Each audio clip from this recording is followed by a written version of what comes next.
Trey, and it is time to talk about the two teams with the highest probability of making it to the Super Bowl. We have the Kansas City Chiefs, who actually have a chance of making it to the Super Bowl every time training camp starts. You're right. And the Dallas Cowboys, whose fans believe that they do. We're going to break down a play from both teams. One, the game winner, essentially, to Travis Kelce, and then the game sealer, essentially, to Tony Pollard for Dallas. All right, so I want everyone to pay attention to a couple things. If I'm the Kansas City Chiefs and the game's on the line, I want to do everything I can to get the ball to that player. Now, I motion this player, Watson, all the way across, and I watch that this defender trails me immediately offensively. I go, I got the defense I want in man coverage. Absolutely. You know you have man coverage. Also here, you're going to see that Derwin James, if we can highlight it, one who is an absolute monster. He's playing outside leverage on Travis Kelce because he's expecting that Adderley is going to come down and be a help defender. Now, if you're running over with Justin Watson, what I'd be telling him is you are locked up man-to-man in cover zero because there is no way in the world I'm cutting Watson instead of cutting Travis Kelce. Exactly, and what I want to do offensively is design a play that is going to give Patrick Mahomes a ton of answers, but also attack that man coverage. Travis Kelce does a great job off the line of scrimmage of just setting Derwin James. Derwin James, the matchup right here. Kelce, I want you to run away in man coverage on your mesh route, and here comes Watson on his mesh. The big thing is his getting to that point in the middle and then getting the way of Derwin James on that outside leverage. And also, too, what Patrick Mahomes does here is absolutely perfect. Look at Adderley. He's looking at Patrick Mahomes. With Patrick's eyes being toward the left, he's going to stay more to this side, thinking that he's going to get an opportunity to cut Watson or tackle him on the throw when he should be looking at Travis Kelce. This pick is perfect because if you watch Derwin James, he's going to have to change the trajectory of his run in order to avoid Watson. That's a beautiful job by Watson to make sure I don't get collision on the OPI. The outside leverage is created by the scheme. Adderley hangs in the middle because the quarterback's eyes, and I essentially get that walk-in touchdown on mesh. Now, I want everyone to pay attention to Dallas in the game sealer with Tony Pollard. What I'm going to do is take my tight end and put him by himself. I'm doing that to gather information. Now, when he's doing that, look, he's trying to get attention of Dak Prescott. The reality is this is Harrison Smith. He's one of the best safeties in the league. He also runs everything on their defense. He's down there offensively for a reason. He's telling you guys on defense something when it comes to your communication. Well, he's talking to him about communication, but here's why he's pointing at him. They know that Harrison Smith is a deep defender, especially in the middle of the field of the half. He's trying to make sure he knows that there's not going to be a blitz. What Harrison Smith is also saying is that if a tight end's backside, I know at number 3, there's a player I need to work towards. Exactly, and since I have this trips, now Minnesota notoriously loves to what we call cover 4. Deep quarter, deep quarter, deep quarter, deep quarter. But since I have that trips over the air, Harrison Smith was down communicating to his linebacker and Patrick Peterson, we're going to change it from 4 to 4 kicks so I can go help that trips. And the first thing we're saying push, push, push, push, push. I'm going to push this way because if I get triple C, I'd rather have Harrison Smith push towards CeeDee Lamb than have a backer have to run with it. Exactly, and Dak Prescott saw that Harrison Smith was down because Dalton Schultz communicated it to him, and he's going to change the play at the line of scrimmage. What he's going to do is this. Since I know that Harrison Smith is going to go to that 4 kick or 4 push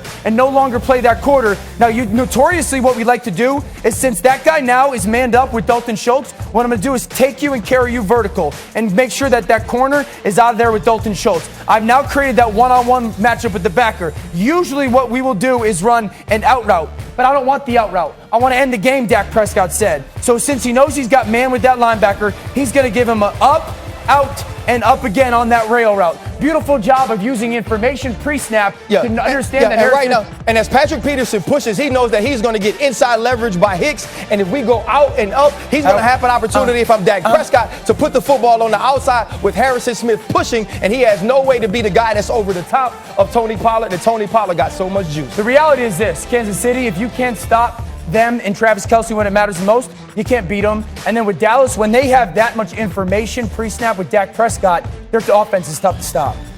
We'll find out if those two end up in the Super Bowl, guys. Let's stay on the Cowboys here for a minute. As they get ready for a Thanksgiving afternoon matchup with the Giants, we have both teams covered here, as you can see. Ed Werder with Dallas, Jordan Renan with New York. So, Ed, we'll start with you. Both teams have been linked to Odell Beckham Jr. in recent weeks. What did Dak Prescott have to say about that possibility today? Well, Laura, standing at his locker a short time ago, Cowboys quarterback Dak Prescott revealed that he's personally involved in recruiting free agent Odell Beckham Jr. Prescott said he has shared directly with the wide receiver just how much he and his teammates want Beckham to sign with Dallas. The Cowboys are averaging a league-high 35 points per game since Prescott's return from thumb surgery, but they have only 2 100-yard receiving games all season, one by CeeDee Lamb, the other from running back Tony Pollard. When I asked Prescott his sense of Beckham's interest in Dallas, he said there's definitely mutual interest, although he admittedly doesn't know what Beckham is seeking contractually and how that compares to the value Jerry Jones places on him. With Beckham coming off his second ACL surgery, the Cowboys would want him to have a physical when he meets with the team here sometime after Thursday's game against the Giants, the team that drafted Beckham into the NFL and later traded him. For the latest on the Giants, here's Jordan Renan. Thanks, Ed. Based on the hype entering Thursday's matchup, you'd be hard-pressed to realize that both the Giants and the Cowboys have identical 7-3 records. Dallas is a 9-point favorite entering the contest. Quarterback Daniel Jones believes this will be a great opportunity for the Giants to show who they are, to show what they can do on a national stage. It's not going to be easy. The Giants could be down as many as 6 starters from last week alone, including wide receiver Wan'Dale Robinson, further limiting Jones' pass-catching options. Coach Brian Daboll mentioned that Dallas scored 40 points, had 7 sacks, and easily handled an 8-1 opponent on the road last week. He knows this is going to be a huge challenge, but one that his Giants team relishes.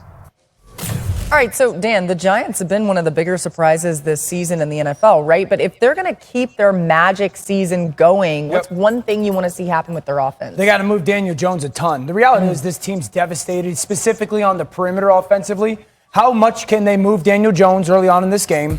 Last time that these teams played, they moved the pocket a ton. He was very rarely just sitting there. His legs got to be a big part of this game, Arce. You know what I'm saying? Yep. Second thing is this, the no huddle that they used, the tempo that you used.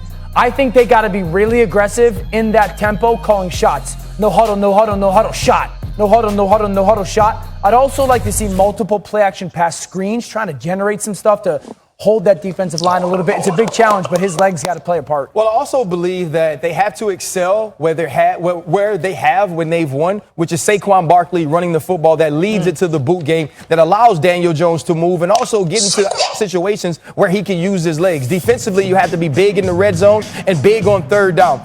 You don't want Daniel Jones to have to play quarterback the way he did last week. You don't want him to have to sling it around. You don't want him to have to be a pocket passer. You want Daniel Jones to be a piece of the offense, not the focal point of the offense. And even if you get down, if the Dallas Cowboys are able to score, you have to stick with what got you there, which is the run game to the play action. If you get out of character in any way, the Dallas Cowboys can blow the New York Giants out. Yeah. You know, Marcus, as much as people talk about Dak and Zeke and Pollard and Lamb, your focus is somewhere else in this offense. Who is it? It's Kellen Moore. Like, listen, y'all. Last year when the Dallas Cowboys were 12-4, we saw at the end of the year this team and this offense tail off. And the warning signs were all there. And people slowly saw it jumping off the boat. And I think it had more to do with their offensive coordinator than it had to do with anything. You saw him against the Minnesota Vikings call simple plays and let stars with the ball in their hands thrive in these situations. Obviously, you see Tony Pollard there. But this is the question for me going down the stretch. We keep talking about, well, is Dak going to play well enough? Does the Cowboys have enough on the perimeter to have success? They got the players. They have the quarterback that can do it. I think this comes down to the offensive coordinator making sure that he doesn't get ahead of himself, because we've seen it time and time again over the past 2 years. Coming up on NFL Live, Bills Mafia took over Detroit this past Sunday because the game had to be moved. But RC believes this Lions defense can hang around with Buffalo, maybe even pull out an upset. Dan also has a similar thought. They're going to tell us how they could do it next. And just because we all want this, how about Swagoo and his pigeon sounds again? That's actually really good. That's like Dan barking. Here. You know what? Yeah, that's really like a hunting call. Like a baby zoo. Like Tyson, like Mike Tyson. Like Mike Tyson. It's so good. Hey, go out there in your yard and do that and see if you call any animals.